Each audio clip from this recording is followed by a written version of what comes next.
Léo, sobre uma última pergunta, sobre os evangélicos e o governo.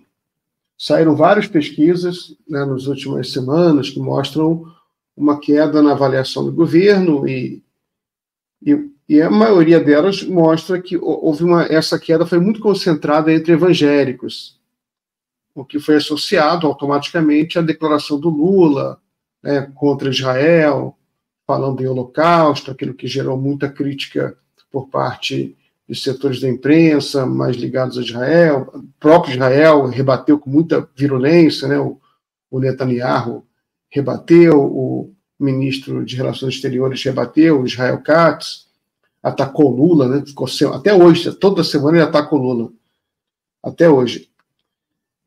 Você acha que essa declaração do Lula foi motivo para essa ascensão da rejeição entre evangélicos, né, queda de aprovação? Como você avalia a relação do Lula do governo Lula com os evangélicos hoje e qual é a perspectiva futura na sua vida? Bem, assim, existem duas coisas que eu quero pontuar nessa questão da relação entre Lula e os evangélicos.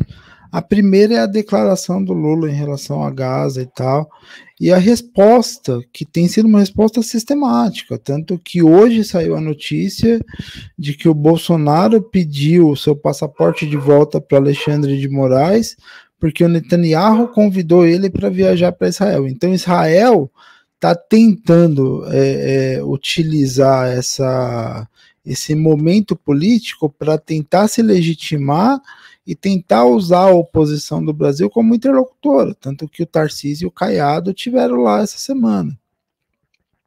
Né? E isso, assim, a primeira coisa é essa questão de Israel, e que Israel está usando, né, o governo Netanyahu, e que afeta. Por que afeta? Porque muitos evangélicos, e não é retórica ou coisa do tipo, existe uma confusão e existe um incentivo em muitas igrejas evangélicas, né, a uma certa judaização. Existem até trabalhos de pesquisa sobre isso dentro do meio evangélico, dentro da pesquisa de ciências da religião. O que é essa judaização?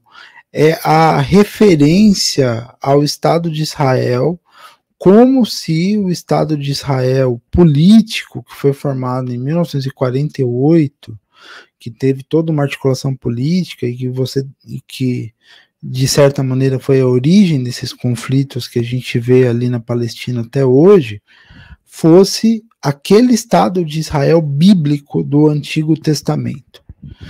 E isso é vendido nas igrejas. Então tem muita igreja aí que tem bandeirinha de Israel até hoje, como se esse Israel fosse a continuação daquele Israel bíblico de Moisés, de Abraão, do rei Davi, enfim.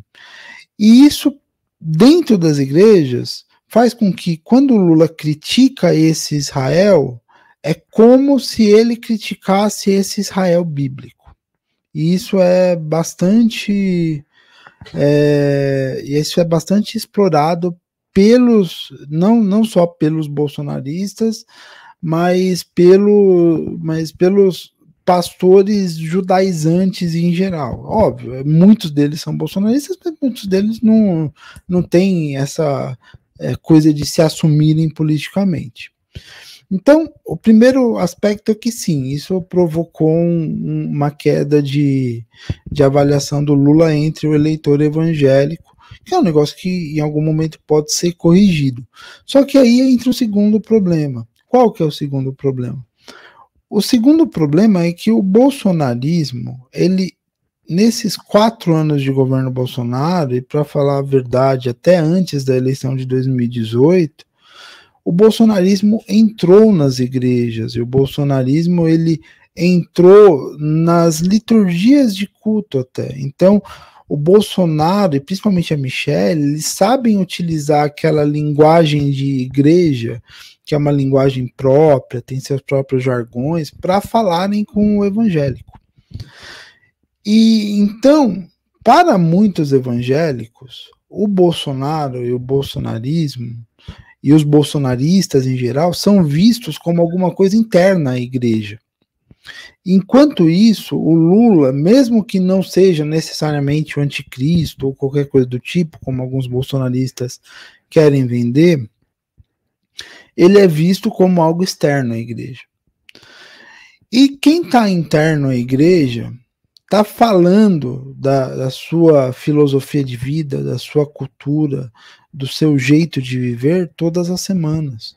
Então o pastor bolsonarista defende aquilo que o bolsonarismo defende, mesmo sem citar o Bolsonaro, no seu culto todas as semanas. Enquanto isso, o progressismo em geral, o Lula, o governo Lula é considerado como algo externo às igrejas. E a igreja evangélica tem uma característica, especialmente as igrejas pentecostais e neopentecostais, mas isso acaba se espraiando para todas as denominações, tem uma característica de exclusivismo, ou seja, você não tem uma relação amistosa com o exterior da igreja. Aquela história de a igreja tem que se separar daquilo que eles chamam de mundo, né? E o mundo está sob o controle do diabo. Então, essa relação que esbarra no maniqueísmo religioso faz com que tudo aquilo que é de fora da igreja seja visto não como uma representação de Deus, mas como uma representação do inimigo, do demônio, qualquer coisa do tipo. E sendo assim, o governo Lula, apenas pelo fato de ser externo à igreja, ser visto como algo externo à igreja, ele tem essa visão para muitos evangélicos. E como que se resolve isso? Tendo interlocutores progressistas dentro das igrejas também. Mas essa é uma tarefa que você não constrói de uma hora para outra. Por quê? Porque se você pega lá e começa a ter interlocutor progressista do nada dentro das igrejas, primeiro, isso vai soar artificial, isso vai ser contraproducente, porque vai ter aquela coisa, não, o governo está querendo comprar as igrejas agora. E isso pode gerar até um efeito adverso, no sentido de que tira a credibilidade de quem está falando. Então isso daí tem que ser uma coisa que tem que ser assim bem